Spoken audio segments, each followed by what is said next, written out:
আম্মু শ্যামবর্ণের মেয়ে বউ হিসাবে মেনে নিবে না।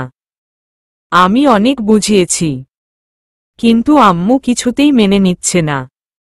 আম্মুকে কোনোভাবেই রাজি করাতে পারিনি আমি। আম্মুর মনে কিভাবে কষ্ট দিয়ে তোমাকে নিয়ে পালাবো বলো? আমি পরিবারের বিরুদ্ধে যেতে পারবো না। আমি আম্মুর পছন্দের মেয়েকেই বিয়ে করব। আমাকে ভুলে যাও প্লিজ। সব ভালোবাসার হ্যাপি এন্ডিং হয় না। বাস্তবতা আর আবেগ এক নয় মৌ। ভুলে যেও আমাকে। হৃদয়ের এক কোণে তুমি নামক অস্তিত্ব থেকেই যাবে। যখন আমাকে মিস করবে আকাশের দিকে তাকিয়ে থেকো আর ভেবে নিও পাশাপাশি না থাকলেও এক আকাশের নিচেই তো আছি। তোমার আমার ভালোবাসাটা আসলে রেললাইনের দুটো পাতের মতো, দুজন পাশাপাশি চলে কিন্তু কখনো মিলতে পারে না। ভালোবাসা মানেই বিয়ে নয়। দূর থেকেও ভালোবাসা যায়। তুমি তোমার পরিবারের পছন্দে বিয়ে করে নিও। ভালোবাসা মানে দুটি মনের মিলনের পাশাপাশি দুটি পরিবারের মিলন ও বটে। ক্ষমা করে দিও আমাকে প্লিজ। আর নতুন জীবনে ভালো থেকো। ইতি আহিন। চিঠিটা পড়ে হাত পা কাঁপাকাঁপি শুরু হলো মৌয়ের। সন্ধ্যায় তাকে পাত্রপক্ষ দেখতে আসবে। আজ তার প্রেমিকের সাথে পালিয়ে যাবার কথা, অথচ আজ তার 4 বছরের ভালোবাসার মানুষটা মাঝ রাস্তায় ছেড়ে দিয়ে চলে গেল। বাসা থেকে ব্যাগপত্র সব গুছিয়ে নিয়েই এসেছে। এখন কি করবে সে? এতক্ষণে হয়তো বাসা থেকে খোঁজাখুঁজিও শুরু হয়ে গিয়েছে। কিভাবে বা বাসায় ফিরে যাবে? আহিনের দেওয়া চিঠিটা পড়ে মাটিতে বসে হাউমাউ কান্নায় ভেঙে পড়ল মৌ। আহিনের এমনটা করার কথা নয়। আহিন যে মৌকে প্রাণের থেকেও বেশি ভালোবাসে। আহিনের ফোনে বারবার ফোন দেওয়ার পরেও ফোনটা কন্টিনিউ অফ বলছে। তাহলে কি এখন বাধ্য হয়ে বাড়ির পছন্দের ছেলেকেই বিয়ে করতে হবে তাকে? যাকে চিনে না জানে না অন্য একজনের ভালোবাসা বুকে নিয়ে কিভাবে তার সাথে বাকি জীবনটা কাটাবে? আহিন ছাড়া মৌয়ের জীবনে কাউকে মেনে নেওয়া পসিবল নয়, কিন্তু আহিন 4টা বছর পরে এমন অদ্ভুত চিঠি দিয়ে কোথায় হারিয়ে গেল? এমন সময় ঘাড়ে কারো হাতের স্পর্শ লাগতেই শিউরে ওঠে মৌ। মৌ পেছনে তাকিয়ে দেখে সানজি দাঁড়িয়ে আছে। সানজিকে দেখেই চমকে ওঠে মৌ। সানজি জোরে জোরে শ্বাস নিয়ে বলে, ব্যাগপত্র গুছিয়ে যার জন্য পালিয়ে যাবি বলে এসছিস কোথায় তোর সে তিনি? সানজিকে জড়িয়ে ধরে খুব জোরে কান্না করে দিল মৌ। আপু। সানজি আপু আহিন আসেনি। ও আমাকে ঠকিয়েছে। কিন্তু আহিন ও কেন এমন করল? ধুর পাগলি, আজকালকার ছেলেরা এমনই। এসব ভালোবাসা টাসা বলে কিচ্ছু নেই। এসব নিয়ে মন খারাপ করতে নেই। চল বাড়ি চল। বাড়ির পছন্দে বিয়ে করবি, দেখবি অনেক ভালো থাকবি। এসব লাফাঙ্গা ছেলেদের পাল্লায় পড়ে আবেগে ভাসার কারণ নেই কোনো। না আপু, আহিন আর আমার ভালোবাসা মিথ্যা হতে পারে না। কপালে গোটা কয়েক ভাঁজ ফেলে সানজি বলে, তাহলে কি লাইলি মজনু? কোথায় তোর সে রোমিও, যার জন্য কান্না করছিস? এগুলা বাদ দে। আমি অনেক কষ্টে বাসা ম্যানেজ করেছি। আমি বলেছি তুই ইমার্জেন্সি নোট নিতে এসছিস। খুব বেশি লেট হলে কেলেঙ্কারি হয়ে যাবে। পাত্রপক্ষ রাস্তায় বারবার ফোন দিচ্ছে। দ্রুত চল। হোয়াট? পাত্রপক্ষ। আপু, আমি কিছুতেই ওই অচেনা অজানা ছেলেকে বিয়ে করতে পারবো না। আমার পক্ষে কিছুতেই সম্ভব নয়। প্লিজ বিয়েটা ভেঙে দাও। আরে দেখতে আসলেই কি বিয়ে হবে নাকি? আগে পাত্র আসুক দেখি কেমন। আগে দেখতে তো দে। দেখো আপু, তুমি যেটাই বলো না কেন, আমি আহিনের মুখোমুখি না হয়ে কিছুতেই অন্য একটা মানুষকে বিয়ে করতে পারবো না। দেখ মৌ, দেখা গেল একদিন এটা বললি ভাগ্যি শাহিন সেদিন এসছিল না। না হলে এত ভালো বরই পেতাম না। এখন চল, আগে বাসায় যেতে হবে কুইক। সানজি আর মৌ চুপি চুপি বাসায় ঢুকল। বাসার সবাই রান্না বান্না ঘর গোছানোতে বিজি। পুরা বাড়ির রান্নার ঘ্রাণে ময়ময় করছে। চারদিকে সবাই ছোটাছুটি করছে। কয়েক রকমের নাস্তা রেডি করা হয়েছে। বাজখাই গলায় বলে উঠল মৌয়ের আম্মু, আজ ও তোর কিসের নোটস আনতে হচ্ছিল মৌ? সারা বছর তো মাথার দিব্যি দিয়েও বই পড়াতে পারি না, আর আজ এত গরজ কাহিনী কি? অন্য মতলব ছিল নাকি? সারা বছর যদি তোমার এত গরজ দেখতাম তাহলে তো ধন্য হতাম। সব সময় ঝামেলা না করলে হয় না, তাই না? পাত্রপক্ষ এসে যদি দেখত তুমি বাসায় নেই তাহলে কি ভাবত তারা? আম্মুর কথার কোনো উত্তর দিল না মৌ, কারণ তার মনের অবস্থা উত্তর দেওয়ার মতো ছিল না। এমন সময় সানজি বলে, আহা কাকিমা, তুমি আজ ও মৌকে বকাঝকা করছো কেন? ও সত্যি নোটস আনতে গেছিল। আমি সাক্ষী আছি। হ্যাঁ, তুই তো ওর উকিল। যা দ্রুত ওকে রেডি করিয়ে দে। মেজেন্টা কালারের শাড়ির সাথে ম্যাচিং গহনা সহ লিপস্টিক পরিয়ে দিল সানজি মৌকে। 5 ফিট 2 হাইটের মৌ, দেখতে বেশ পিচ্ছি পিচ্ছি লাগে। দেখে বোঝাই যায় না স্কুল কলেজ পেরিয়ে ভার্সিটিতে পা রেখেছে সে। গোল গাল স্লিল ফিগারের মেয়ে, শাড়িতে বেশ ভালোই মানিয়েছে। বাইরে হইচই হচ্ছে, মানে পাত্রপক্ষ এসে পড়েছে। মৌ সানজিকে বলে, আমাকে বিশ্রী করে সাজিয়ে দাও প্লিজ, যাতে ভূতের মতো লাগে, ওদের যেন পছন্দ না হয়। যদি থাকে নসিবে, কেউ পারবে না আটকাতে, বুঝলি গাধি। পাত্রপক্ষ বসে আছে ড্রয়িং রুমে, সোফায় বসেছে তারা। ছেলের মা বাবা, মামা মামি আর ছেলে এসছে মৌকে দেখতে। মৌয়ের আম্মু মেয়েকে আনয় গেলেন পাত্রপক্ষের সামনে নেওয়ার জন্য। মেয়েকে শেখাতে শেখাতে আনলেন, শোনো, ওদের সামনে গিয়ে সালাম দিবে আগে, বুঝেছ? মৌ মায়ের কাছে অনুরোধ করল, আম্মু প্লিজ, আমি এখন বিয়ে করতে চাই না। আমি মাত্র ইন্টার পাশ করেছি। আমার কি বিয়ের বয়স হয়েছে? আমি লেখাপড়া করতে চাই। আমি জব করতে চাই, প্লিজ আম্মু। একদম চুপ। তোমাকে লেখাপড়া বাদ দিতে কে বলেছে? আমরা সব ধরনের কথাবার্তা বলে নিয়েছি। আর এমন ছেলের হাতে তুলে দিচ্ছি, শুধু তুমি না, তোমার ঘাড়ে লেখাপড়া করবে। সানজি উকি মেরে পাত্রকে দেখার চেষ্টা করল।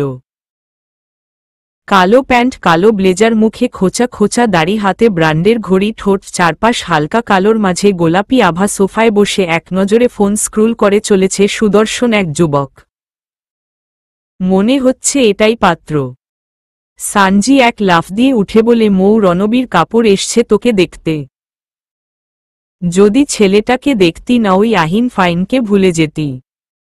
ইস কি হ্যান্ডসাম দেখতে। আয়, তোকে আরেকটু সাজিয়ে দেই, যাতে দেখেই পছন্দ হয়ে যায়। ভ্রু কুচকে তাকিয়ে বলে, মৌ, ওসব রণবীর কাপুর চাই না আমার। আমি এই বিয়ে ভাঙতে চাই, ব্যাস। এমন সময় মা কাকিরা সবাই মৌকে পাত্রপক্ষের সামনে নিয়ে গেল। মৌ গিয়ে সালাম দিল। তারাও সালামের উত্তর দিল। কিছুক্ষণ কথা বলার পর দুই ফ্যামিলির সবাই বাইরে গিয়ে বলে, তোমরা নিজেদের মাঝে একটু কথা বলো। সবাই বাইরে যেতেই মৌ খুব ব্যস্ততার সাথে বলে, দেখুন, সোজা সাপটা বলে দিচ্ছি, আমার রিলেশন আছে। আর আমি তাকে ভালোবাসি। আমি তাকে ছাড়া অন্য কাউকে বিয়ে করতে পারবো না।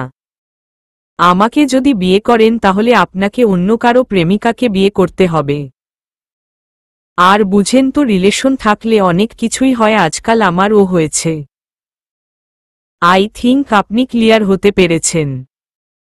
মৌয়ের সামনে সুঠাম দেহের অধিকারী এক যুবক বসে আছে। মুখে কোনো কথা নেই। মৌ বিরক্ত হয়ে বলে, এ কি, আপনি ফোনের দিকে তাকিয়ে আছেন যে? হ্যালো, কানে কি কম শুনতে পান? আমি কিছু বলছি আপনাকে। ফোনটা প্যান্টের পকেটে গুজে উঠে দাঁড়ালো ছেলেটি। এক পা থেকে আরেক পায়ের দূরত্ব কিছুটা ফাঁকা। এক হাত প্যান্টের পকেটে গুজে ভ্রু কুচকে দাঁড়িয়ে, আরেক হাত দিয়ে চুল ঠিক করতে করতে বলে, আপনাকে আমি কখন বলেছি যে আমি আপনার কথা শুনতে পাইনি? তাহলে কোনো উত্তর দিচ্ছেন না যে? ভ্যালুলেস কথার কি উত্তর দিব? ভ্যালুলেস মানে আপনার সারা জীবনের ব্যাপার, আর এটাকে আপনি ভ্যালুলেস বলছেন? তো এটা কি সিরিয়াস ইস্যু? অবশ্যই এর থেকে সিরিয়াস ইস্যু একটা মেয়ের জীবনে আর কোনো কিছু হতে পারে না। তো আপনার কি আমাকে মেয়ে মনে হচ্ছে? দেখুন, আপনি কিছু বলুন প্লিজ। কথা ধরেন কেন এত? আমি হাত জোর করছি, প্লিজ কিছু বলুন। কি শুনতে চাচ্ছেন? আপনি বলে দিন যে আমি বিয়েটা করব না। আমি বলতেই পারি, বাট কি কারণ দেখিয়ে বলবো? বলবেন মেয়ে দেখে পছন্দ হয়নি। মিথ্যা কথা বলা সম্ভব নয়। তার মানে আপনার আমাকে পছন্দ হয়েছে, তাই তো? ছেলেদের কি স্বভাবই এমন? মেয়ে দেখলেই পছন্দ হতে হবে? সিরিয়াসলি, ছেলেরা পারেও বটে। মেয়ে দেখলেই তারা না বলতে পারে না। আমার বফ আছে জানা সত্ত্বেও যদি আপনি আমাকে বিয়ে করেন, তাহলে আপনি কেমন মানুষ? আপনার দিকে এখনো আমি তাকিয়ে দেখিনি। তাহলে কিভাবে বলছেন আপনাকে আমার পছন্দ হয়েছে? আমার আপনাকে বিয়ে করার বিন্দুমাত্র ইচ্ছা নেই। আমার প্রেমিকা আছে, আর আমি তাকে ভীষণ ভালোবাসি। তাছাড়া আপনার যখন এতই সমস্যা, নিজের ফ্যামিলিকে বলুন আপনার বয়ফ্রেন্ডের কথা। ফ্যামিলি মানবে না, আর আমার পক্ষে ফ্যামিলিতে এটা বলাও পসিবল নয়। It's your problem, not mine. তা নিজের প্রেমিকাকে বিয়ে করছেন না কেন? সেইম আপনার মতো পরিবার যেখানে চাই সেখানেই বিয়ে করতে হচ্ছে। বাহ, কি চমৎকার ফ্যামিলি বললেই বিয়ে করে নিবেন। যাকে ছেড়ে এসছেন তার কি হবে সেটা ভাবলেন না। আশা করি আপনার আর কোনো প্রশ্ন নেই এ বিষয়ে। এবার সবাইকে ডাকতে পারি। মৌ রুম থেকে খুশি মনে বেরিয়ে এলো। মনে মনে ভাবছে, এত মারাত্মক কথা বলে দিয়েছি, এই বেটা কিছুতেই আর বিয়ে করবে না। মনে মনে দিলবার গানে ডান্স করতে করতে ওখান থেকে এসে সানজি আপুকে জড়িয়ে ধরে ডান্স শুরু করল, লে পাগলু ডান্স। সানজি আপু মৌয়ের মাঝে খুশির উথাল পাথাল ঢেউ দেখে বলে, কিরে সমস্যা কি? পাত্র দেখে পছন্দ হয়েছে। মৌ সানজিকে বলে, পাগল হো গায়া তুম আপু। বলে দিয়েছি আমার প্রেমিক আছে, আর কিছুতেই বিয়ে করা পসিবল না। এই কথা শুনে কি কিছুতেই ওই বেটা আমায় বিয়ে করবে? আহা, কি আনন্দ আকাশে বাতাসে। আপু, আমি লেখাপড়া শেষ না করে আর আহিনের মুখোমুখি না হয়ে কিছুতেই বিয়েটা করতে পারবো না। এই জীবনে আমাকে আহিনের মুখোমুখি হতেই হবে। আমার ভালোবাসা এতটা ঠুনকো নয়। সানজি একটু নরম কণ্ঠে বলে, মৌ ছেলেটা কিন্তু অনেক সুন্দর ছিল। রাজি না হওয়ার কোনো কারণ ছিল না। কাজটা ঠিক হলো না। মৌয়ের সব খুশিতে পানি ঢেলে দিল মৌয়ের কাকিমা। এসেই মৌকে জড়িয়ে ধরে বলে, ছেলের কিন্তু তোকে মারাত্মক পছন্দ হয়েছে মৌ। ওরা আজই এনগেজমেন্ট করতে, তাই। দুঃখভারাক্রান্ত মন নিয়ে মৌ বলে, ছেলের কি আমাকে পছন্দ হয়েছে? আরে হ্যাঁ, তবে ছেলে নিজে তোকে পছন্দ করেছে, আর সে আজই এনগেজমেন্ট করতে চায়। মৌয়ের মনের মাঝে প্রচণ্ড বেগে ভূমিকম্পন শুরু হয়ে গেল। এটা কি হয়ে গেল? আহিন কি সারা জীবনের মতো হারিয়ে গেল তার জীবন থেকে? চোখ দিয়ে অজান্তেই পানি ঝরে পড়ল তার। তড়িঘড়ির সাথে এনগেজমেন্ট হয়ে গেল তাদের। ছেলেটা মারাত্মক ঘাড় ত্যাড়া না হলে এত কিছু বলার পর ও কি বিয়ে করে? এনগেজমেন্ট আজ হলেও বিয়েটা 6 মাস পরেই হবে। সারারাত ছেলেটাকে নিয়ে ভেবে চলল মৌ। কি অদ্ভুত এই ছেলে, সবকিছু জেনে শুনেই বিয়েটা করবে। পরের দিন নিউ ভার্সিটির নবীন বরণ অনুষ্ঠান।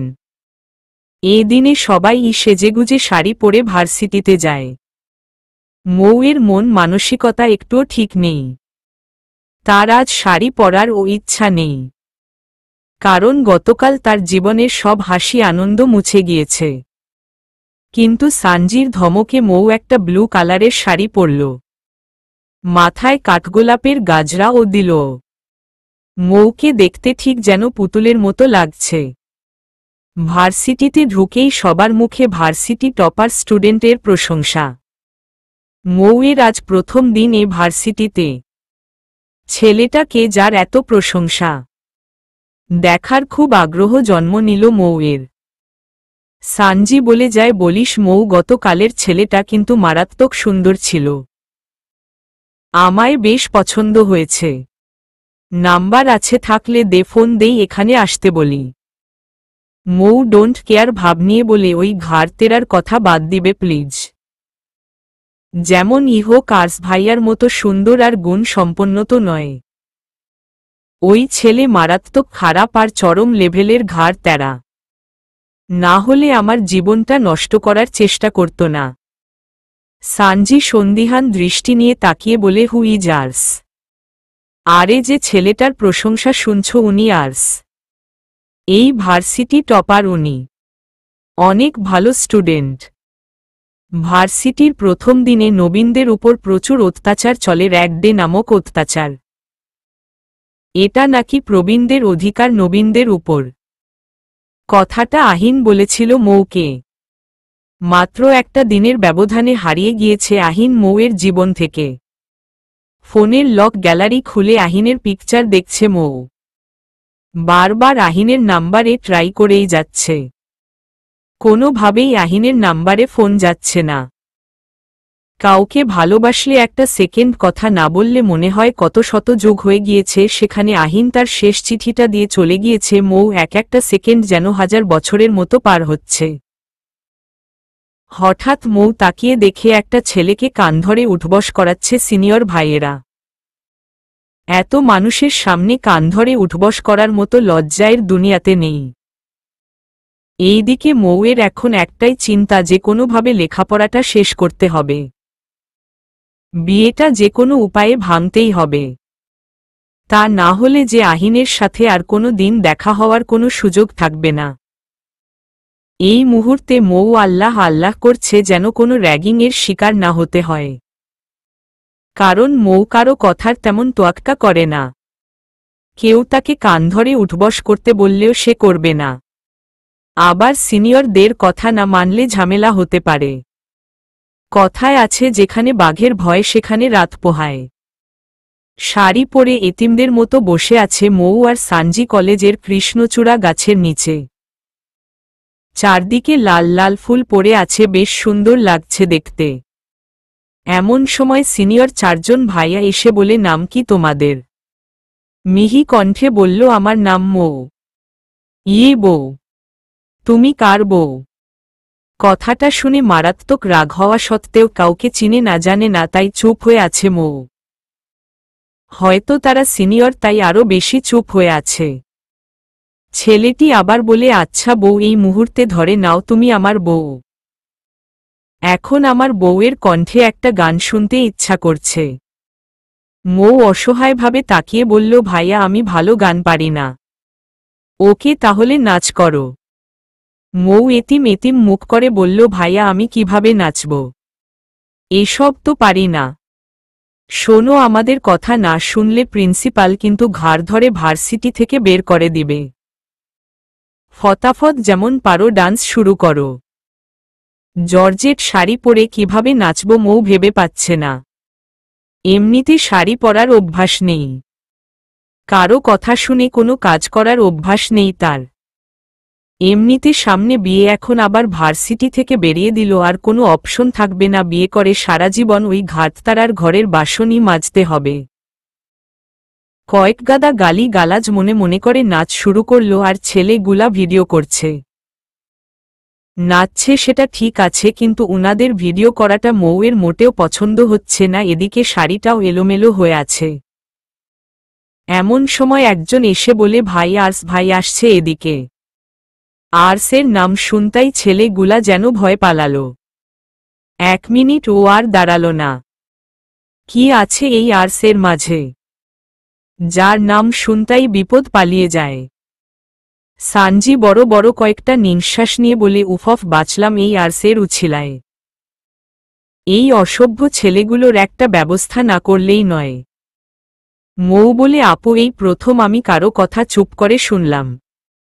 রাগ হচ্ছিল প্রচুর, তবুও চুপ ছিলাম কেন জানো, ওই ঘাড় তেরার জন্য। এখন যদি ভার্সিটি থেকে বের করে দেই খুব সমস্যায় পড়ে যাব।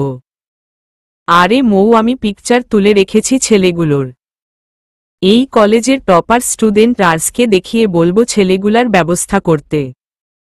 আর বলবো আমার এই পুচকি বোনটার সেফটির ব্যবস্থা করতে। আমি কি ওই আর্স ভাইয়ার বউ নাকি উনি আমার সেফটির দায়িত্ব নিবেন?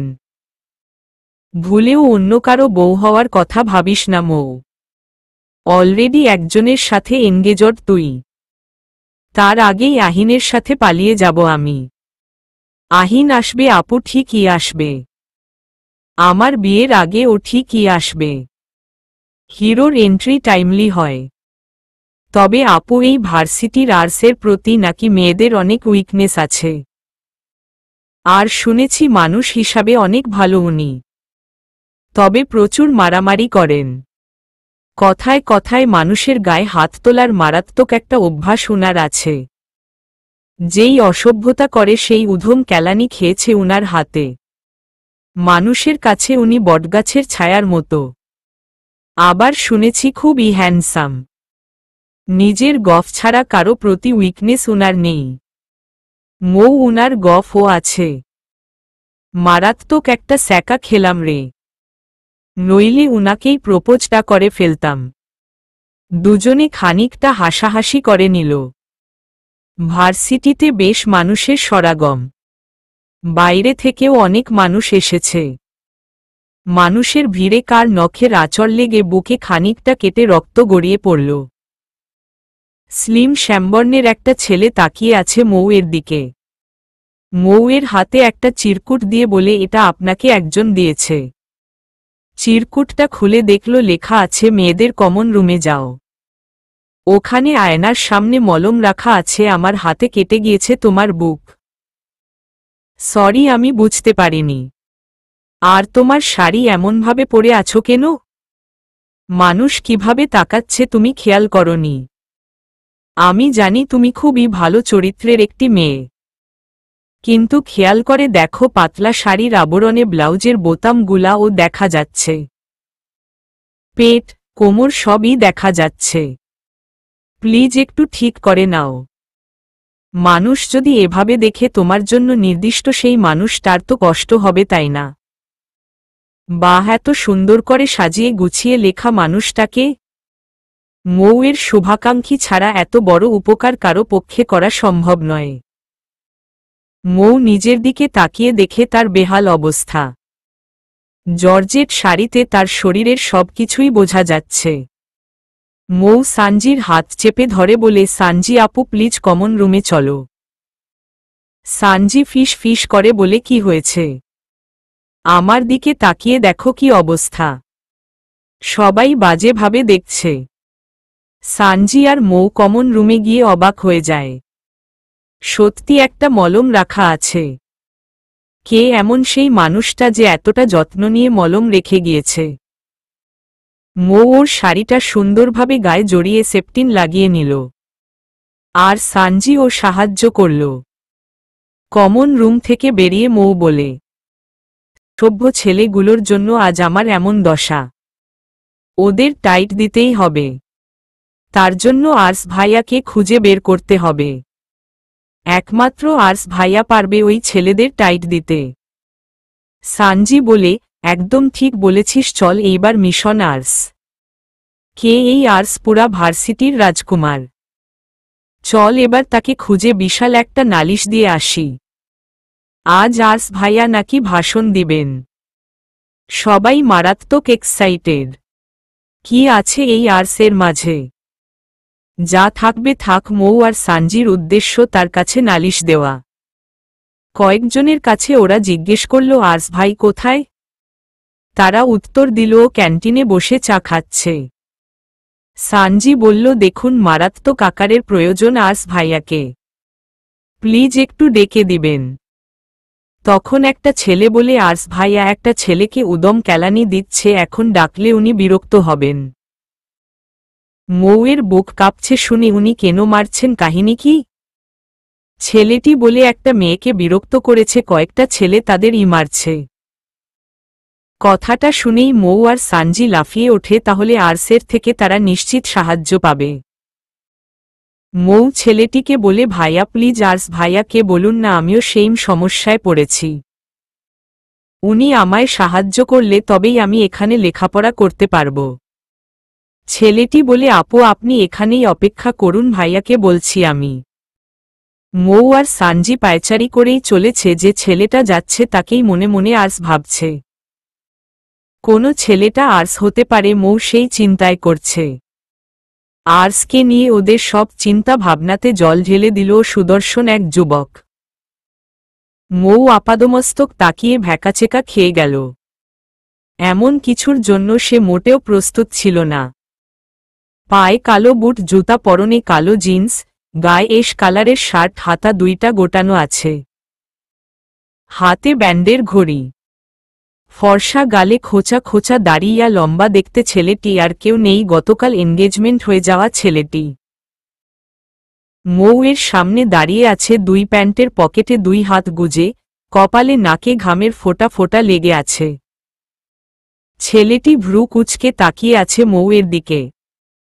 কি সমস্যা, কি বয়ফ্রেন্ডের জন্য অপেক্ষা করছিলেন বুঝি? কে বয়ফ্রেন্ড? আর আপনি এখানে কেন? এই আমার হবু বউকে দেখতে এসেছি। আমি অনেক কেয়ারিং তার প্রতি। সে কোথায় যাচ্ছে না যাচ্ছে সেগুলোই দেখছিলাম। এক কথায় তাকে ফলো করছি আমি। মৌ বিরক্তি নিয়ে তাকিয়ে কিছু বলতে যাবে, ঠিক তখনই ছেলেটি বলে, 1 মিনিট, আপনি এতটা বিরক্তি নিয়ে আছেন কেন? কি এত সময়? এগুলাই তো শুনতে চাচ্ছিলেন তাই না? নিজেকে এতটা গুরুত্ব দেওয়ার কিছু নেই। আপনাকে ফলো করার মতো কিছুই নেই, বুঝলেন? তাহলে এখানে কি করছেন? আপনার মতো বুইরা তো আর স্টুডেন্ট নয়। গার্লফ্রেন্ডের সাথে দেখা করতে এসেছি। আমি বুইরা, সিরিয়াসলি। পাগলে কিনা বলে আর ছাগলে কিনা খাই। দেখুন আপনি এখান থেকে যান প্লিজ। একজন আসবে, আমার তার হেল্প চাই। ভ্রু নাচিয়ে হবু বর বলে, কে আসবে? আর্স ভাইয়া। আর্স কে? আপনার বয়ফ্রেন্ড? দেখুন বাড়াবাড়ির লিমিট আছে। ওকে চলুন ক্যান্টিনে বসি, আর্স আসলে ওখানেই আসবে। আপনাকে ক্লান্ত লাগছে, ঠান্ডা কিছু খেলে ক্লান্তি কমে যাবে। তাছাড়া সাথে আপনার বোন ও আছে। এইদিকে সানজি ও মৌয়ের হাত ধরে টিপ মেরে বলে, চল, না গেলে বাড়িতে নালিশ দিতে পারে, একটা ঝামেলা হবে। ক্যান্টিনে বসে আছে মৌয়ের হবু বর মৌ আর সানজি। মৌ মারাত্মক বিরক্তি নিয়ে বসে আছে। সে যেন কোনোভাবেই তার বিয়ে ঠিক হওয়া মানুষ তাকে সহ্য করতে পারছে না। মৌয়ের মুখ চোখে প্রচুর ঘাম আর অস্থিরতা, তার একমাত্র কারণ কিছুক্ষণ আগের ছেলেগুলো। Cold coffee, noodles, biryani, cold drinks, pizza এসে হাজির হল মৌয়ের সামনে। মৌয়ের মারাত্মক পছন্দের এগুলা, কিন্তু হবু বর দিয়েছে তাই খাবারের প্রতি লোভটা সামলিয়ে চুপ হয়ে বসে আছে। সানজির দিকে ছেলেটি কফি এগিয়ে দিল। সানজি ওদের মাঝে কাবাব মে হাড্ডি না হয়ে চুপচাপ বসে আছে, একজন নীরব দর্শক হয়ে। ছেলেটি মৌকে বলে, কি হলো, আপনি কিছু নিচ্ছেন না যে? আমি জানি এগুলা সব আপনার ফেভারিট। অনেকটা ক্লান্ত আপনি নাচ করে, আমি জানি, কফিটা নিন। নাচার সময় শাড়িটা ভালোভাবে সেফটিন দিয়ে ব্লাউজের সাথে লাগিয়ে নিতে হয়। তবে বেশ ভালো নাচেন কিন্তু আপনি। ছেলেটি ফোন স্ক্রল করছে আর নরম গলায় কথাগুলো বলছে। মৌ সন্দিহান দৃষ্টি নিয়ে বলে, আপনি কিভাবে জানলেন আমি নাচ করেছি? মৌ বিয়ে করতে যতই রাজি না থাকুক, কিন্তু সে এটা চায়নি যে বাইরের একটা মানুষ তাকে নিয়ে খারাপ কিছু ভাবুক। মনের মাঝে কেমন একটা লাগছে, তার ছেলেটি কি তাকে এমনই ফাউল ভাবছে যে সে যেখানে সেখানে ছেলেদের সামনে নেচে বেড়ায়। এমন পাতলা শাড়ি পরে বাইরে নাচাটাও ঠিক না। মৌ কোল্ড কফিটা নিয়ে হবু বরের দিকে এক পলক তাকিয়ে খুব নরম কণ্ঠে বলে, দেখুন আমি এমন মেয়ে না, আমি নাচতে চাইনি, ওরা বলেছে না নাচলে প্রিন্সিপাল ভার্সিটি থেকে বের করে দিবেন। ভার্সিটি থেকে বের করে দিল, আমার তো আর লেখাপড়া হবে না। কিন্তু আমাকে যে পড়তেই হবে। প্রথম দিন এসেই যদি প্রিন্সিপাল আমাকে বের করে দিন তাহলে আম্মু আমাকে কয়েক টুকরো করে ফেলবে। তাই আমি এই কলেজের টপার স্টুডেন্ট আর্স ভাইয়াকে খুঁজছিলাম। আসলে উনিও আমার বয়ফ্রেন্ড নন, ইনফ্যাক্ট আমি তাকে চিনিও না। শুনেছি ভার্সিটিতে আর্স ভাইয়ার কথায় নাকি উনাকে সবাই খুব মানেন। তাই আমি চাইছিলাম ওই বাজে ছেলেগুলোর ব্যাপারটা উনাকে জানাতে, যাতে ভবিষ্যতে আমার আর কোনো অসুবিধা না হয়। মৌয়ের কথাগুলো শুনে মৌয়ের হবু বর বলে, আর্স ভাইয়া তো তাহলে ভেরি ইন্টারেস্টিং পারসন, আমিও তাকে দেখতে চাই। মৌ বলে, ছেলেগুলো খুব অসভ্যতা করেছে আমার সাথে। আর শুনেছি আর্স ভাইয়াকে নাকি এখানে সবাই খুব ভয় পায়। তাই উনার কাছে অভিযোগ দিতাম। তো তার জন্য অন্য একজনের কাছে নালিশ না দিয়ে নিজেই তো ছেলেগুলোর গালে পায়ের জুতা খুলে কয়েকটা মারতে পারতেন। আপনি কি পাগল? তাহলে চারদিকে নিউজ হয়ে যেত 19 বছরের এক তরুণী নবীন বরণের দিকে রেপের শিকার। ভদ্রলোক প্যান্টের পকেটে ফোন গুজে সরাসরি মৌয়ের দিকে তাকিয়ে বলেন, অনেক গভীর চিন্তা দ্বারা আপনার কোথা থেকে কোথায় চলে গিয়েছেন। আই থিঙ্ক আর্স তখন ঘাস কাটত না, তাই না? আপনি যেভাবে আর্সের নাম জপছেন তার প্রতি কি আপনার বিন্দুমাত্র ভরসা নেই? আপনাকে কি মলেস্ট হতে দিত? আমার সিক্স সেন্স বলছে নিউজ পেপারে এটা উঠে যাবে। 19 বছরের এক বাচ্চা মেয়েকে র্যাগিংয়ের অপরাধে আর্স তাদের উদম কেলানি দিয়ে হসপিটালে সরকারি খাবার খাওয়ার ব্যবস্থা করে দিয়েছে। সিরিয়াসলি কি দয়ালু আপনার আর্স ভাইয়া, তাই না? সানজি আর মৌ দুজনের দিকে তাকিয়ে হা হয়ে আছে। মৌ ছেলেটিকে যেন তেন ভেবেছিল, কিন্তু এখন কথা বলে বুঝছে ছেলেটা একেবারে যা তা নয়। দেখতে যতটা সুন্দর, কথাবার্তা ততটাই স্মার্টলি বলে। নিশ্চয়ই অনেক শিক্ষিত হবে। বিয়ে করার আগ্রহ নেই বলে ছেলেটির দিকে ভালোভাবে তাকিয়ে দেখেনি, তার ব্যক্তিগত ব্যাপারেও কিছু জানা হয়নি। ছেলেটি মৌয়ের দিকে খাবারগুলো এগিয়ে দিয়ে বলে, নিন খান, এগুলা সকালে তো কিছুই খেয়ে আসেননি। আবার ও সন্দিহান মৌ, উনি কিভাবে জানলেন যে সে না খেয়ে এসছে? এই দিকে ক্ষুধা ও লেগেছে প্রচুর। মৌ নিজের মতো খাচ্ছে।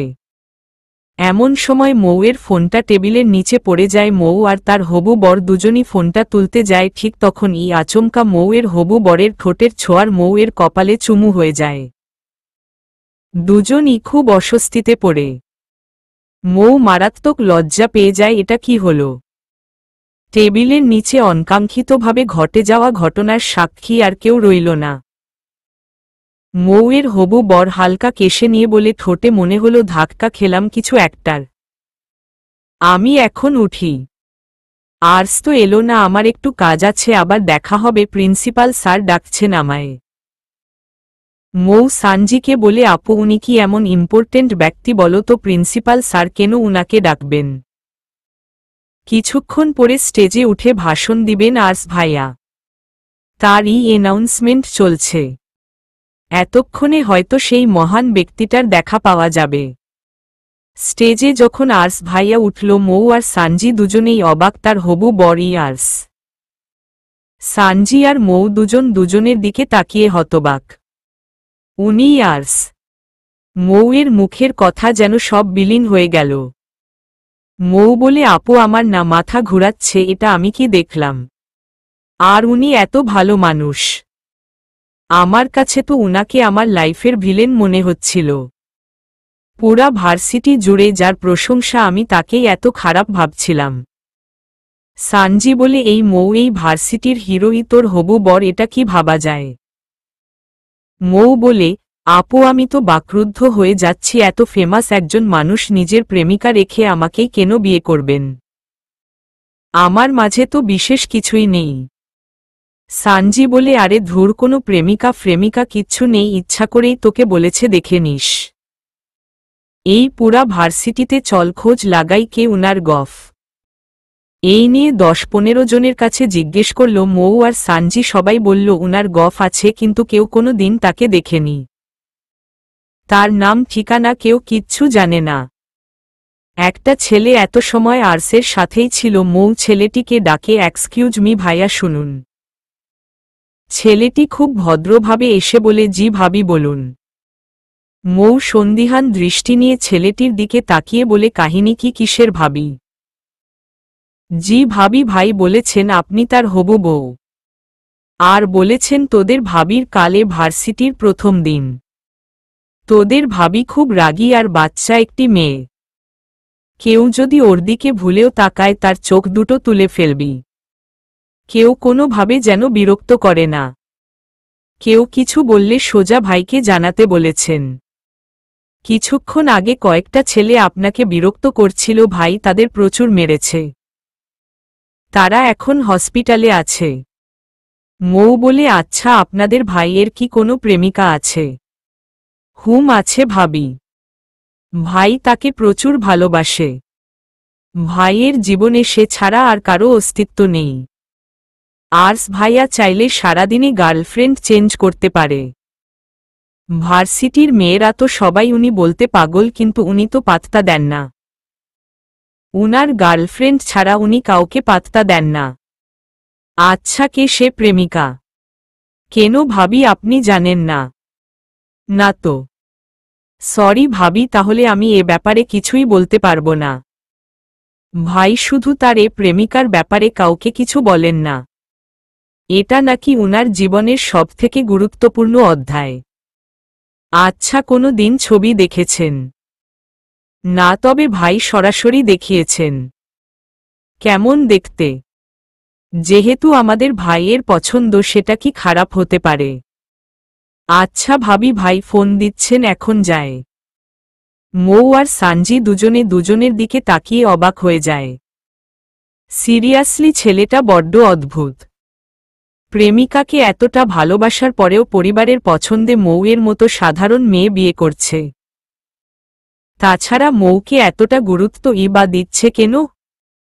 একদিন বিয়ে ঠিক হওয়ার সাথে সবাইকে জানিয়ে দিয়েছে মৌ উনার বউ। মৌ এবার আরও বেশি চিন্তায় পড়ে গেল। তার মানে উনি বিয়ে নিয়ে সিরিয়াস। বয়ফ্রেন্ড আছে জেনেও বিয়ে করবে। সবাই অনুষ্ঠানে বসে থাকলেও মৌয়ের মন বসছে না। এসব হাসি আনন্দ কোনো কিছুই ভালো ভালছে না তার। বড্ড বেশি আহিনকে মিস করছে সে।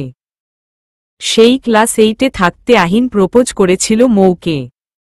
হাজার হাজার চিঠি দিয়ে ইমপ্রেস করেছিল। পুরা একটা দিন মৌয়ের জন্য ঝড় বৃষ্টিতে দাঁড়িয়ে প্রচণ্ড ঠান্ডা লাগিয়েছিল। আহিনের পাগলের মতো ভালোবাসা দেখে মৌ তাকে ভালোবাসতে বাধ্য হয়েছিল। আহিনের সাথে তোলা হাজার হাজার সেলফি, রেস্টুরেন্টে বসে খাওয়া, আহিনের সাথে রাতদিন এক করে চ্যাটিং করা, কোনো কিছুই ভোলার মতো নয়। চোখ দিয়ে অজান্তেই পানি পড়ছে মৌয়ের। কান্না আড়াল করতেই মানুষের মাঝ থেকে খানিকটা দূরে চলে আসা তার। 4টা বছর কম কথা নয়। এমন সময় আর্স এসে পাশে বসে একটা টিস্যু এগিয়ে দিয়ে বলে, চোখের পানিটা মুছে নিন, কাজলটা বিশ্রীভাবে লেপ্টে গিয়েছে। মৌ হঠাৎ কারো কণ্ঠ শুনে চমকে যায়। হাত দিয়ে চোখের পানি মুছে নিয়ে নাক টানতে টানতে বলে, এ কি আপনি এখানে? আকাশের দিকে কলার ঝাড়ি দিয়ে তাকিয়ে বলে, খোঁজ নিতে এলাম আর্সকে খুঁজে পেয়েছেন কিনা। আমাকে তখন কেন বললেন না আপনি আর্স? আসলে ভার্সিটিতে আসার পরে বুঝতে পেরেছি আপনি মানুষটা অনেক ভালো। কারো কাছে একটা ব্যাড রিপোর্ট পাইনি। মানুষ ভালো বললে কি হবে মিস মৌ, আপনার চোখে তো খারাপ মানুষ, তাই না? আমাকে প্লিজ আর লজ্জা দিবেন না। আমার হঠাৎ বিয়ে ঠিক হওয়ায় আমার মাথা কাজ করছিল না। শুধু চাইছিলাম বিয়েটা ভেঙে যাক। তাই ইচ্ছা করেই বাজে বিহেভ করে ফেলেছি। বিয়েটা করতে না চাওয়ার কারণটা কি? আসলে আমি প্রেগন্যান্ট আর্স বাবু বলেই ভ্যা ভ্যা করে কেঁদে দিল মৌ। আমার অনাগত সন্তানের কথা ভেবে প্লিজ বিয়েটা ভেঙে দিন। আমার পেটে আমার ভালোবাসার চিহ্ন বেড়ে উঠেছে। অন্য কারো ওরসজাত সন্তান আমার গর্ভে। আমি কিভাবে এই অবস্থায় আপনাকে বিয়ে করি বলুন? এটা জানাজানি হলে সমাজ আমাকে জারজ সন্তানের মা বলবে, আমাকে চরিত্রহীন, কলঙ্কিনী বলবে, আমার চরিত্র নিয়ে কথা তুলবে। এখন আপনি বলুন আমি কিভাবে ফ্যামিলিতে আমার জীবনের এই সমস্যার কথা জানাব? এটা আমার মা বাবা কিভাবে নিবেন? ওরা এটা সহ্য করতে পারবেন না। Please try to understand. আমি হাতজোড় করছি, এই বিয়েটা ভেঙে দিন প্লিজ। আমি জানি আপনি একজন ভালো মানুষ, আমার সিচুয়েশনটা বুঝবেন। আর্স যেন আকাশ থেকে পড়ল। আপনার শাড়ির পেছনে লাল রক্তে লেপ্টে গিয়েছে। আই থিংক এটা পিরিয়ডের দাগ। একটু কেয়ারফুলি থাকবেন তো। আপনি তো একেবারে বাচ্চা নন। এটা একটা সিরিয়াস ইস্যু। একটা মেয়ের ক্ষেত্রে এসব ক্ষেত্রে কেয়ারলেস হলে হবে। খুবই শান্ত কণ্ঠে কথাগুলো বলল আর্স। আর্সের এমন কথা শুনে চমকে ওঠে মৌ। পেছনে তাকিয়ে দেখে রক্তের মাখামাখিতে বিশ্রী একটা অবস্থা। যতই আধুনিক যুগ হোক, আজও পিরিয়ড একটা মারাত্মক লজ্জার জিনিস প্রতিটি মেয়ের কাছে। মৌ এমন বাজে ধরনের লজ্জা এর আগে পড়েনি, তাও আবার হবু বরের সামনে। আর্সের সামনে লজ্জায় মৌয়ের মাথা কাটা যাচ্ছে। কিভাবে এমন বাজে অবস্থা হলো মৌ বুঝতেই পারেনি। বিশ্রীভাবে লেপ্টে আছে রক্তের দাগ। এখন কি করবে সে? এইদিকে আবার তার পেটে পেইন ও শুরু হয়েছে। এই টাইমে তার মারাত্মক পেইন হয়। মৌ আর্সের দিকে তাকিয়ে দেখে সে দুই প্যান্টের পকেটে হাত গুজে দাঁড়িয়ে আছে তার দিকে তাকিয়ে। আর্স ভ্রু কুঁচকে তাকিয়ে মৌকে বলে, আমি ডাক্তার না হলেও এতটুকু জানি যে মেয়েরা প্রেগন্যান্ট হলে তাদের পিরিয়ড হয় না। কিন্তু আপনার ক্ষেত্রে দেখছি ব্যাপারটা সম্পূর্ণ ভিন্ন। কি কাহিনী কি? বাচ্চাটা কার শুনি? ভূত প্রেতের নাকি? নাকি প্লে স্টোর থেকে ডাউনলোড করা? নাকি অনলাইনে অর্ডার করেছেন? নাকি এই বাচ্চা অন্য জগতের? বিভিন্ন হরর স্টোরিতে এমন অলৌকিক ঘটনা দেখি, আপনিও কি অলৌকিক কিছু ম্যাডাম? মৌ যে এভাবে ধরা খাবে বুঝতেই পারেনি।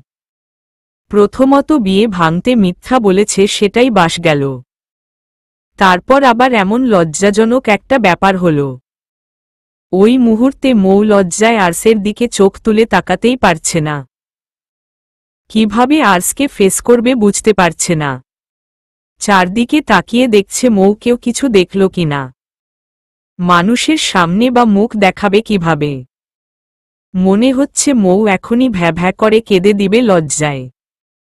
সবাই যদি এই বিশ্রী ব্যাপারটা দেখে নেই তাহলে রোজ হাসাহাসি করবে। এই দিকে সানজিও এখানে নেই।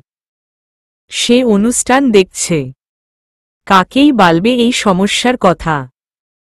আর্স ফোনটা হাতে নিয়ে ফোন স্ক্রোল করছে আর মাঝে মাঝে কপাল কুঁচকে তাকিয়ে দেখছে মৌয়ের মিথ্যা বলার পরের ফিলংসটা।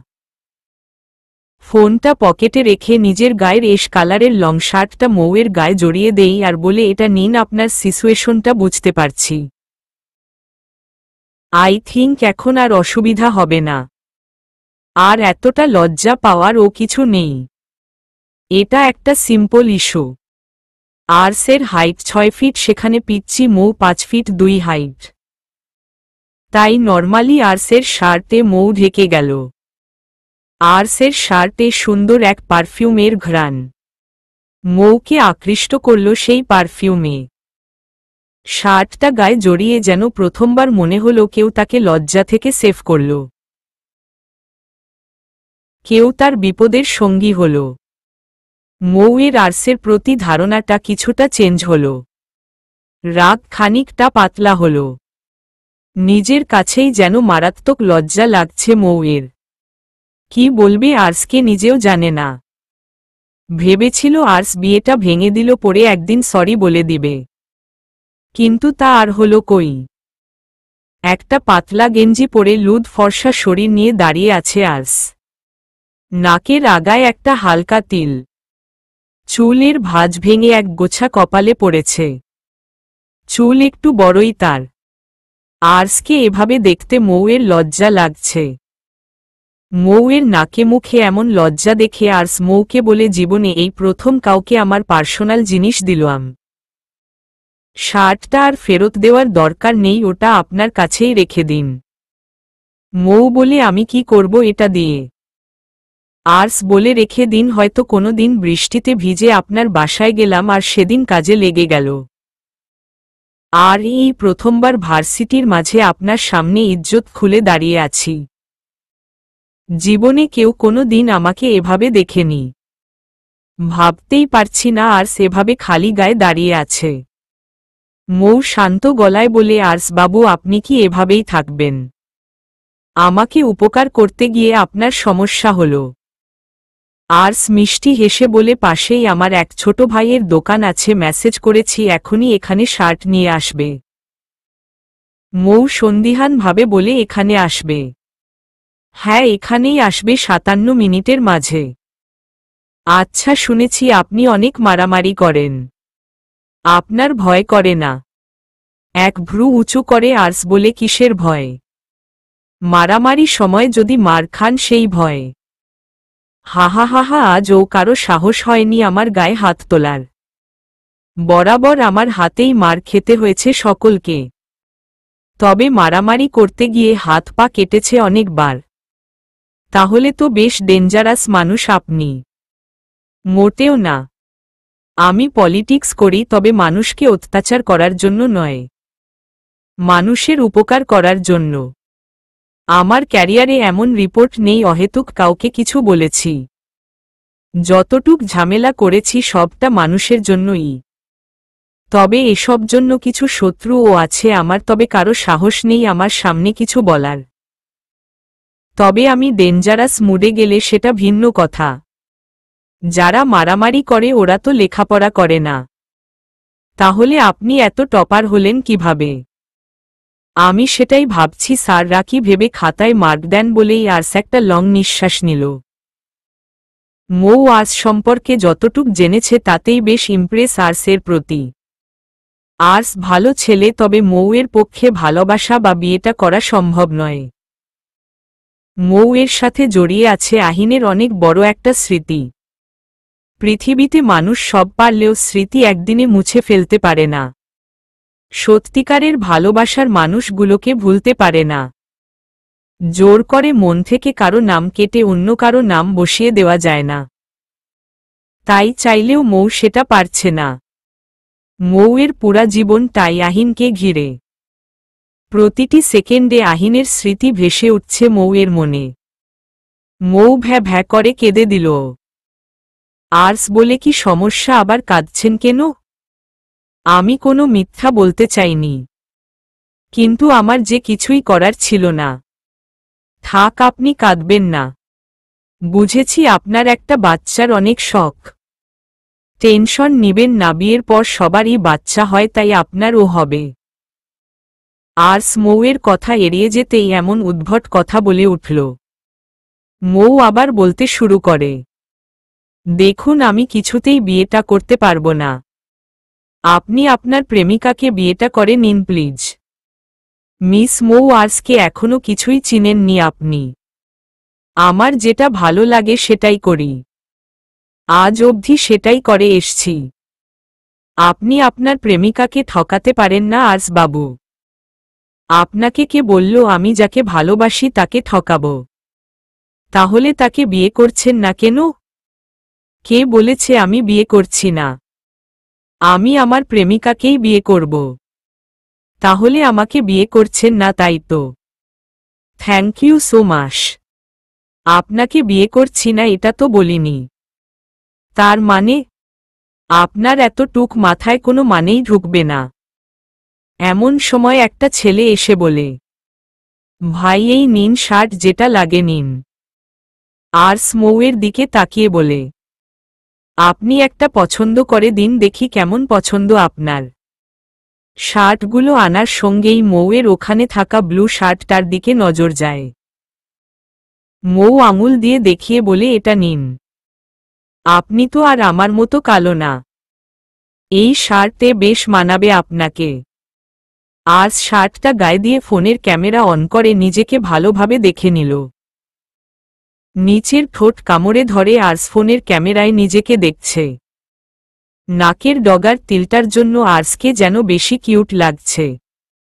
মুখে হালকা খোঁচা খোঁচা দাড়ি, গালটা একদমই ফর্সা, চুলগুলো একটু লম্বা হওয়াতে সবসময় কপালেই পড়ে থাকে। আর্স শার্টের হাতা গোটাতে গোটাতে বলে, কে বলে কালো তারে, সে তো শ্যামলতা। মৌ চোখ বড় বড় করে তাকিয়ে বলে, এক্সকিউজ মি। আর্স খানিকটা ঝুঁকে মৌয়ের দিকে এগিয়ে গিয়ে বলে, বলছি আপনার মতো শ্যামলতা আর কজন হয় শুনি। না জানি কজনকে খুন করেছেন এই মায়াবী চোখের মায়। মৌয়ের মাথার উপর দিয়ে গেল সবটা। সাইড থেকে গুটি কতক মেয়ে আর্সকে দেখাদেখি করছে। অনেক সময় মৌ এটা নোটিস করছে মেয়েগুলা আর্সকে। মেয়েগুলোর চোখে মুখে যেন আর্সের প্রতি মারাত্মক ভালো লাগা কাজ করছে। আর্স বাবু, মেয়েগুলা কি আপনার পরিচিত? অনেকক্ষণ ধরে আপনাকে দেখছে, কিছু বলবে হয়তো। They are crushed with me maybe, I am not sure. তাছাড়া আমি মেয়েদের ফলো করি না। বলতে বলতে দুজন ছেলে এসে বলে, ভাবি আসসালামু আলাইকুম, কেমন আছেন? মৌ ডানে বামে ছেলে দুইটা ভাবিকে খুঁজছে, কিন্তু দুঃখের বিষয় মৌ ছাড়া সেখানে কেউ নেই। ছেলে দুইটা কিছু ফুল মৌয়ের দিকে এগিয়ে দিয়ে বলে, এনগেজমেন্টের শুভেচ্ছা ভাবি। মৌ ভদ্রতা রক্ষার্থে ফুলগুলো নিয়ে ছোট্ট করে ধন্যবাদ জানায়। আর্সের দিকে ভাবান্তর চোখ নিয়ে তাকিয়ে আছে মৌ। আমি তো আহিন এলেই পালিয়ে যাব, ছেলেটা শুধু শুধু কেন মানুষজনকে বলে বেড়াচ্ছে নিজের বিয়ের কথা। আবার হবু বউ এর সাথে পরিচয় ও করিয়ে দিচ্ছে, কি অদ্ভুত। ছেলেগুলো কিছুক্ষণ কথা বলে ওখান থেকে চলে যাওয়ার পরে মৌ আর্সকে বলে, আমাকে একটা রিকশা ডেকে দিবেন প্লিজ, বাসায় যেতে চাই। আর্স বলে, আপত্তি না থাকলে আমার গাড়িতে করেই এগিয়ে দিয়ে আসতে পারি। এমন সময় সানজিও চলে আসে। মৌ কিছু বলার আগেই সানজি বলে, অবশ্যই আপনি এগিয়ে দিল অনেক ভালো হয়। সেদিন বাসায় ফেরার পর মৌয়ের মন অনেক খারাপ হয়ে যায়। মৌ একদিন ফোন না ধরাতে আহিন কয়েক শত চিঠি লিখে পাঠিয়েছিল। আহিনের দেওয়া একটা চিঠি মৌ পড়ছে। কোনো কারণে যদি গুরুত্বহীন মনে হয়, মস্তিষ্কের এপিটাফে আমার নামের সাথে যোগ হয় বিরক্তি। আমায় ভেবেই যদি শান্ত কণ্ঠ বদলে যায় নিমিষেই, রাগ করে যদি দূরে সরিয়ে দিতে ইচ্ছা করে, আমার প্রতি আর যত্নশীলতা না কাজ করে। আমি তোমার দিকে হেঁটে গেলে তোমার দৌড়ে পালতে ইচ্ছে করে, আমায় জানিয়ে দিও। তবুও আমায় নিলামে তুলনা অজুহাতের, সময়ের, কাজের, রাত কিংবা দিনের। আমায় জানিয়ে দিও কতটা বিরক্ত জমে গেছে মনের নির্জন কোণে, কতটা গুরুত্ব হারিয়েছি অবচেতন মনে। পরিষ্কার করে বুঝিয়ে দিও অবহেলার মানে, অকারণ দূরত্বের মানেও বুঝিয়ে দিও। কত অনুভূতি বিক্রি করেছি সস্তা দামে, তা জানিয়েই দিও দ্বিধাহীন হয়ে, দ্বিতীয়বার না ভেবে কিছু অযৌক্তিক যুক্তিই দিও ছুড়ে, অথবা ছুড়ে দিও পরিষ্কার কোনো বিচ্ছেদনামা। তবুও আমায় নিলামে তুলনা অজুহাতের, সময়ের, কাজের, রাত কিংবা দিনের। আমার জন্য একটা অপ্রয়োজনীয় বিকেল কিংবা তপ্ত দুপুরি রেখো, যেখানে কোনো শব্দের বিনিময় ছাড়াই নিজ হাতে খুলে দিও সম্পর্কের বাঁধন। আশাহত প্রতিটি অপেক্ষার অবসান ঘটিয়ে চলে যেও। ফিরে তাকিও না কোনো বিষাদের ক্ষণে। চিঠিটা বুকে নিয়ে মৌ কাঁদছে আর বলছে, একদিন না একদিন এই পৃথিবীতেই দেখা হবে আমাদের। সেদিন একটাই কথা জানতে চাইব, কেন ছেড়ে গেলে আমায়। সোশ্যাল মিডিয়াতে মৌয়ের একটা ভিডিও ভাইরাল হয়েছে। আশেপাশে অনেকের ফোনেই ভিডিওটা গিয়েছে। সবাই দেখছে আর সমালোচনা করছে। এমন সাংঘাতিক ঘটনার কিছুই জানে না মৌ। ভোরের আলো মাত্র ফুটেছে, ভোরের পাখি কিচিরমিচির করে ডাকছে। সূর্য মামা এখনো উকি দেয়নি। পূর্ব আকাশ রক্তিম আভাতে ছেয়ে গিয়েছে। মৌ আর সানজি ঘুমিয়ে আছে। এমন সময় মৌয়ের আম্মু বাজখাই গলায় চেঁচামেচি করছে। আম্মুর চেঁচামেচিতে মৌ আর সানজি লাফিয়ে ওঠে। বুক ধরফর করছে ঘুমের মাঝে হঠাৎ চিল্লানিতে। মৌয়ের আম্মু মৌকে বিছানা থেকে টেনে নিচে নামিয়ে কয়েকটা চড় থাপ্পড় মেরে দিল। হঠাৎ এই মাইরের কোনো কারণই খুঁজে পেল না সে। অসভ্য মেয়ে, একদিন কলেজে যেতে পারোনি, তার মাঝেই ভাইরাল হয়ে গিয়েছ। ইন্টারে মহিলা কলেজে পড়িয়েছিলাম, না হলে হয়তো তখনই ভাইরাল হয়ে যেতে।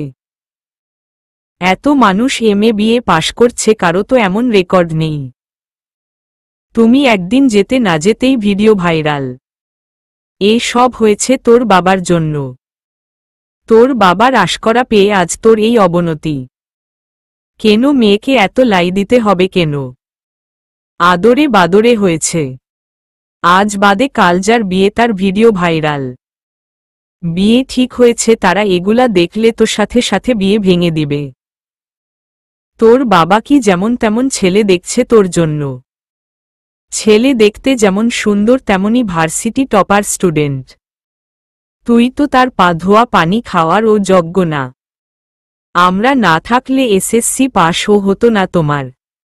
লেখাপড়ার দিকে তো কোনো মন কোনো দিন ছিল না তোমার।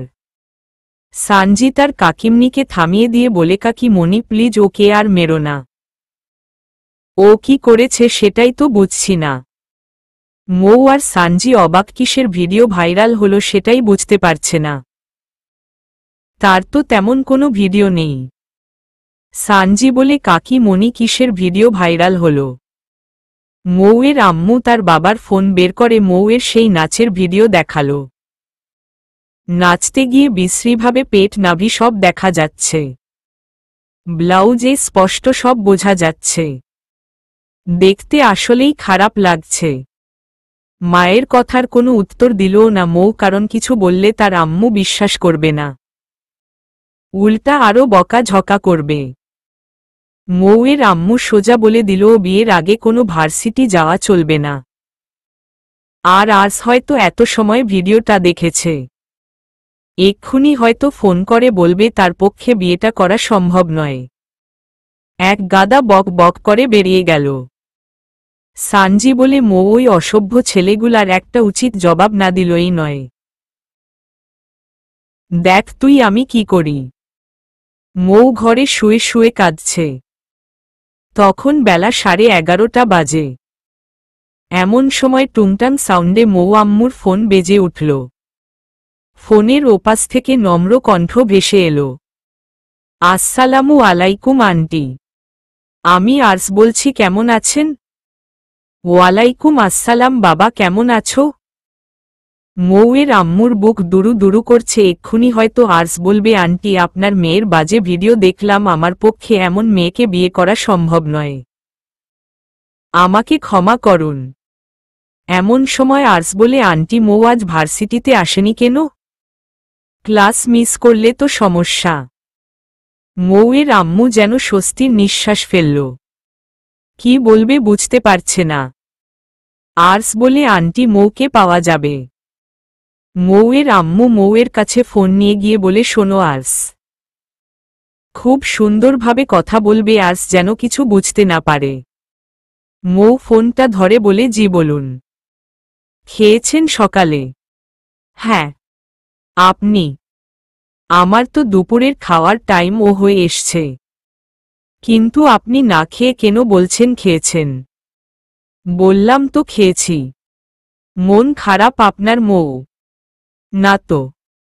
আপনার নাচের ভিডিওটা দেখলাম, ইউটিউবে বেশ ভালোই ভিউ হয়েছে। মৌ ভ্যা ভ্যা করে কেঁদে দিল। না কেঁদে দ্রুত রেডি হয়ে বাসার নিচে আসুন। আমি কোথাও যাব না। আপনার আম্মুকে কি জানাবো? আমি কিন্তু অনেকক্ষণ ধরে বাসার নিচেই দাঁড়িয়ে আছি। আর শুনুন, ভিডিওটা কোথাও নেই, সব জায়গা থেকে ডিলিট। এবার হাসুন এবং নিচে আসুন। আর্সকে মৌয়ের পছন্দ হলেও প্রিয় মানুষ বা ভালোবাসার মানুষ হিসাবে পছন্দ নয়। আহিন ছাড়া কাউকে ওই জায়গাটা মৌ দিতে পারে না। মনের বিরুদ্ধে রেডি হয়ে বেরিয়ে গেল আর্সের সাথে। আর্স ড্রাইভিং করছে, পাশে বসে অঝরে চোখের পানি ফেলছে মৌ। আর্স মৌয়ের কান্নার কারণটা বুঝেও চুপ আছে। মৌ জানে না আর্স কোথায় যাচ্ছে।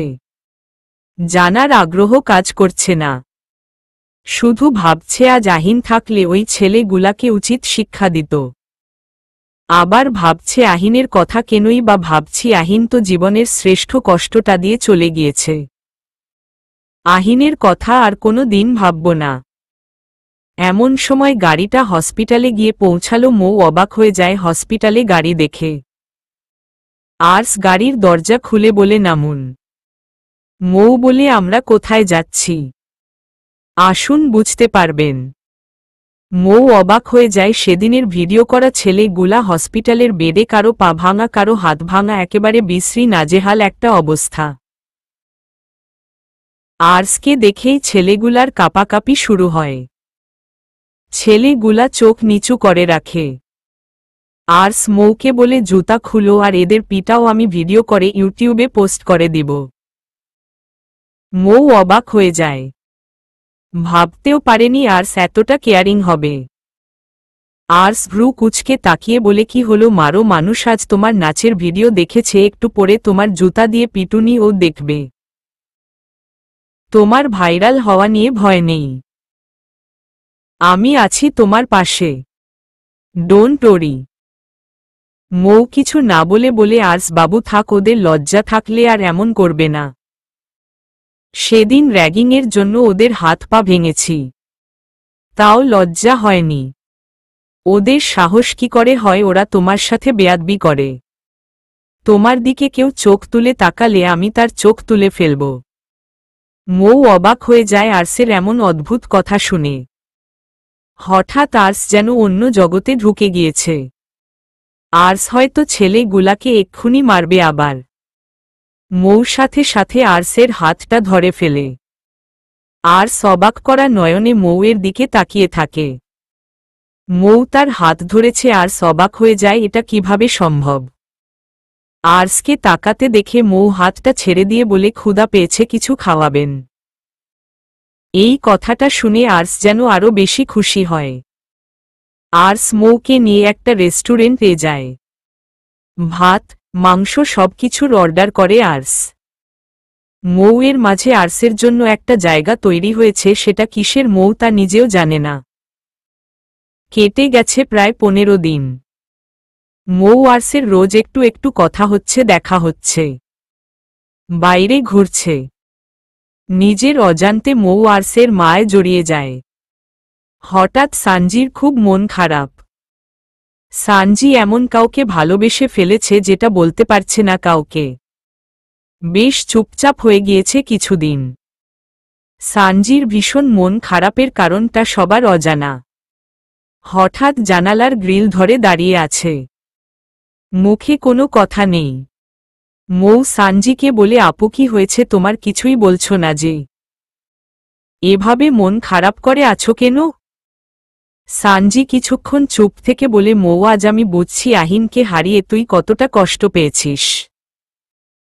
প্রিয়জন না হারালে বোঝা যায় না তার যন্ত্রণা কতটা ভয়াবহ হতে পারে। আজ আমি বুঝছি মৌ হারানোর যন্ত্রণা কতটা ভয়াবহ হতে পারে। আমার খুব কষ্ট হচ্ছে মৌ, খুব বেশি। মৌ অবাক হয়ে যায়, এতদিন তো সানজির মুখে কোনো ভালোবাসার মানুষের কথা শুনেনি মৌ। তাহলে আজ হঠাৎ কাকে হারালো সানজি? আপু তুমি কাকে হারিয়েছ? যাকে ভীষণ ভালোবেসেছিলাম। সে কোথায় আপু? সে হারিয়ে গিয়েছে মৌ। কেন?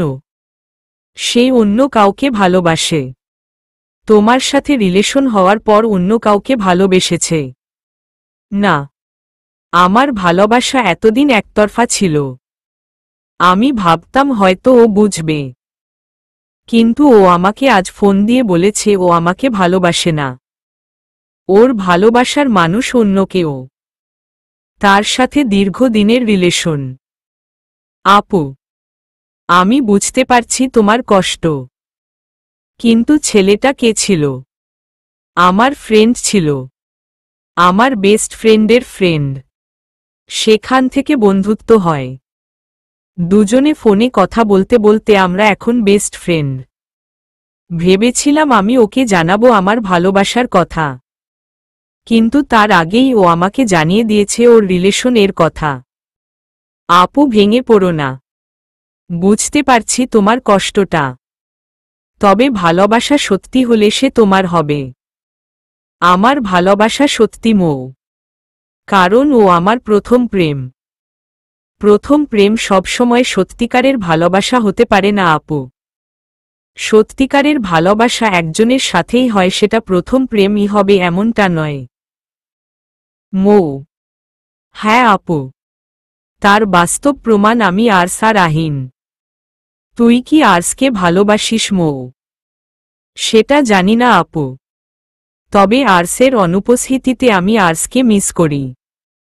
ওর সাথে কথা বলতে ভালো লাগে, তখন আর আহিনের জন্য অতটা কষ্ট হয় না।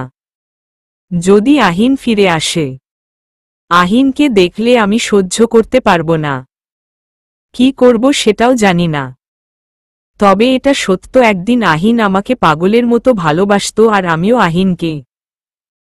কেউ কেউকে ভুলতে পারে না আপু, তবে সময়ের সাথে সাথে কষ্ট সহ্য করার ক্ষমতা হয়ে যায়।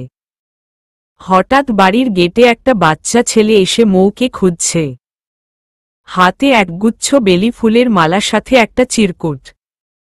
মৌ অবাক হয়ে যায়, কে এই ছেলেটা? প্রায় তাকে চিরকুট আর বেলি ফুলের মালা পাঠায়। শ্যামলতা, শুনছ?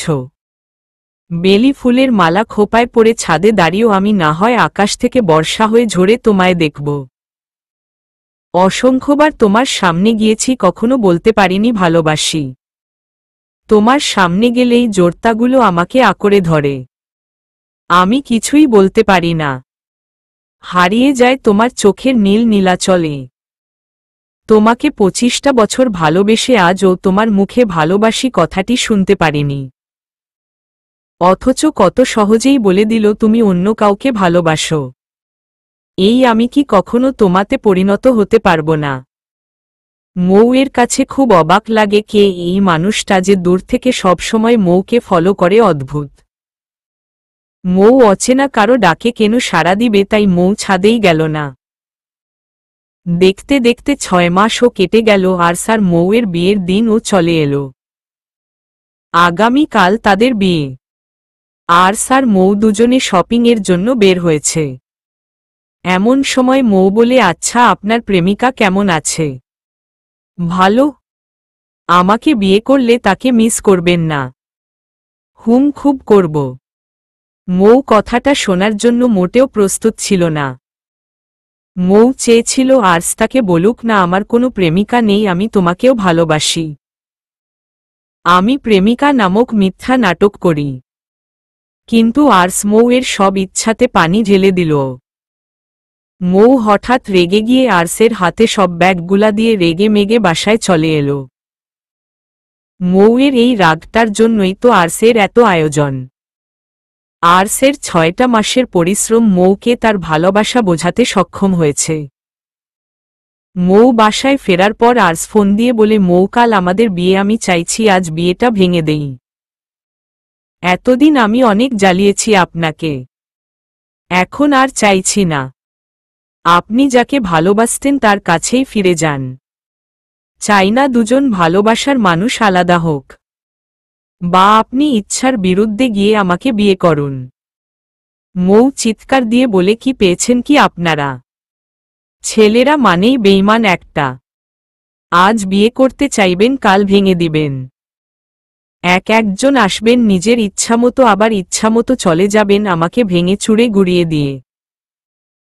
সব সময় আমি কেন ভালোবাসার মানুষ হারাবো বলতে পারেন? আমার জন্যই কি সব হারানো লেখা আছে? মৌয়ের এমন অস্বাভাবিক আচরণ দেখে অবাক হয়ে যায় আর্স। মেয়েটা কি সত্যি পাগল? সানজি মৌকে বলে, আর্সকে ভালোবেসে ফেলেছিস তাই না? মৌ ভ্যা ভ্যা করে কেঁদে দিয়ে বলে, হ্যাঁ আপু, আমি কিভাবে ভালোবেসে ফেলছি জানি না না। আমি উনাকেই বিয়ে করতে চাই। তোকে একটা মজার কথা বলি। কি কথা? তোকে চিরকুট দেওয়া মানুষটা কিন্তু আর্স। কলেজে তোকে চিরকুট দিয়েছিল সেই মানুষটাও কিন্তু আর্স। তুই যে আহিন আহিন করিস। আহিন মাত্র 4 বছর তোর জীবনে আর আর্স এই 25টা বছর ধরে। মানে আপু কি বলছো এগুলা? হ্যাঁ, আর্স আর তোদের বাসা আগে এক জায়গাতেই ছিল। পরে আর্সের বাবার বদলি হয়ে যায়। দুই পরিবারের কারোর সাথে কারোর যোগাযোগ না থাকলেও আর্স সবসময় তোর খোঁজ খবর নিত। আর্স সেই ছোট্টবেলায় মন হারিয়েছিল তোর কাছে। আর সেই ভালোবাসা বুকে চেপে নিয়ে ও তোর যজ্ঞ হয়েই বাসায় বিয়ের প্রস্তাব দিয়েছে। আর বাড়ি থেকেও প্রস্তাবটা মেনে নিয়েছে। মৌ অবাক হয়ে যায়, এমন ও হয় ভালোবাসা। তার জন্য ছোটবেলা থেকে কেউ অপেক্ষা করছে। সুখে মৌয়ের চোখে পানি চলে আসে। যেন চিৎকার দিয়ে বলতে ইচ্ছা হচ্ছে, আমিও তোমাকে ভালোবাসি আর্স, খুব ভালোবাসি। আর বাকি জীবনটা তোমাকে নিয়েই কাটাতে চাই। পরের দিন বিয়ের আসরে বসে আছে মৌ, এমন সময় আহিনের নাম্বার থেকে ফোন আসছে। আজ 6 মাস পর আহিনের নাম্বার দেখে বুক কেঁপে ওঠে মৌয়ের। আহিন এতদিন কোথায় ছিল? আর আজই বা কেন ফোন দিচ্ছে? মৌয়ের নিঃশ্বাস বন্ধ হয়ে আসছে। আহিন একটার পর একটা ফোন দিয়েই যাচ্ছে। মৌ নিজেই বুঝছে না কি করবে। এমন সময় একটা মেসেজ আসে আহিনের। জান পাখি, জানো ভালোবাসায় না বড্ড কষ্ট। এই পৃথিবী আমাকে অনেক কষ্ট দিয়েছে ভূমিহীনতায়। তোমাকে ছেড়ে থাকার মতো বিষাদ আর কিছুতে নেই। জানো, সেদিন তোমার বাবা আমাকে বলেছিল আমি যেন 6 মাস তোমার সাথে যোগাযোগ না রাখি। আমাকে দিয়ে মনের বিরুদ্ধে এমন চিঠি লেখানো হয়। আমাকে ভালোবাসার শর্ত দেওয়া হয়। 6 মাসে নিজের পায়ে দাঁড়াতে হবে। এবং তোমার সাথে কোনো যোগাযোগ রাখা যাবে না। তাহলে কোনো দিন তোমার বাবা মেনে নিবেন না। বলো, আমার কি করার ছিল? আমাকে যে ভালোবাসার কসম দেওয়া হয়েছিল। বিয়ের আসরে যখন প্রাক্তন ফোন করে তখন একটা মেয়ে সিদ্ধান্তহীনতায় পড়ে যায়, আসলে কি করবে। মৌ বুঝতে পারছে না কি করবে। চোখ দিয়ে শুধুই পানি পড়ছে। এতদিন পর আহিনের ফোন। মৌয়ের অনেক খারাপ লাগছে। আহিন তো মৌয়ের জন্যই নিজের পায়ে দাঁড়াবে বলে এত কিছু করেছে। আহিনের তো কোনো দোষ নেই। ভালোবাসার এক অদ্ভুত খেলায় পড়ে গিয়েছে মৌ। মৌয়ের বুকের মাঝে আহিনের জন্য একটা স্পর্শকাতর জায়গা রয়েছে। দুদিন আগেও মৌ আহিনের জন্য অপেক্ষা করেছে। মৌয়ের বিবেকের কাছে খারাপ লাগছে, তার প্রথম ভালোবাসা আহিনকে সে কিভাবে ভুলে গেল। বুকের মাঝে এক করুণ তোলপাড়। এক মন বলছে আহিনের কাছে চলে যা, আবার আরেক মন বলছে না, আজকে তুই ভালোবাসিস। এমন সময় মৌ ওর বাবাকে ডেকে পাঠায়। আর ওর বাবার কাছে জানতে চাই এমনটা কেন করল, এমন করে কেন আহিনকে কেড়ে নিল। মৌয়ের বাবা চমকে যায়, মৌ এত কিছু কিভাবে জেনে গেল। মৌ জানতে চাই কেন মৌকে তার ভালোবাসার মানুষের কাছে অপরাধী করা হল। সে আজ আহিনকে কি উত্তর দিবে। মৌয়ের বাবা লজ্জা পেয়ে বলেন, আজ যদি তুই চলে যেতে চাস যেতে পারিস, আমি আটকাব না। আর্সকে কিছু একটা বলে বোঝাব আমি। কিন্তু মা, আহিন তোকে কতটা ভালোবাসে জানি না, তবে আমি আর্সের ভালোবাসা দেখেছি। আর্স তোকে আহিনের থেকেও হয়তো বেশি ভালোবাসে। আমার মনে হয়েছিল আর্সের থেকে তোকে আর কেউ সুখী রাখতে পারবে না। আজ তুই যেতে পারিস মা আহিনের কাছে। আমি কিছুই বলবো না। আর্স নামটা শুনেই মৌয়ের বুকটা কেঁপে ওঠে। আর্স নামের মাঝেই অনেক তৃপ্তি লুকিয়ে আছে। আর্সকে ছেড়ে যাওয়ার কথা ভাবতেই হাহাকার করে উঠল মৌয়ের বুক। মৌ আজ নিজের মনের কাছে ক্লিয়ার, সে আর্সকে ভালোবাসে। আর্স ছাড়া থাকতে পারবে না। মৌ তার বাবাকে বলে। না বাবা, আমি আর আজ যেতে পারবো না। আমি আর্সকে ভালোবাসি। আমি আজ অনেক দূরে চলে এসেছি আহিনের থেকে। মৌয়ের বাবা যেন একটা মানসিক তৃপ্তি পেল। মেয়েকে বুকের সাথে জড়িয়ে নিয়ে বলে, মা, সব ঠিক হয়ে যাবে। অনেক ভালো থাকবি তুই। আহিনের ফোনটা কেটে দিয়ে ফোন বন্ধ করে দেই মৌ। আর্সের সাথে সুন্দরভাবে বিয়েটা হয়ে গেল মৌয়ের। আর্স আজ অনেক হ্যাপি। তার দীর্ঘদিনের ভালোবাসা আজ সার্থক। মৌকে বিয়ে করে নেওয়ার পর আরও চমকে যায় মৌ। কারণ মৌয়ের দেবর হিসাবে পরিচয় করানো হয় আহিনকে। আহিন তার ভাবিকে দেখে যেন আকাশ থেকে পড়ে। আহিনের বুকের মাঝের ভালোবাসার পাখিটা আজ তার প্রাণপ্রিয় ভাইয়ের বউ।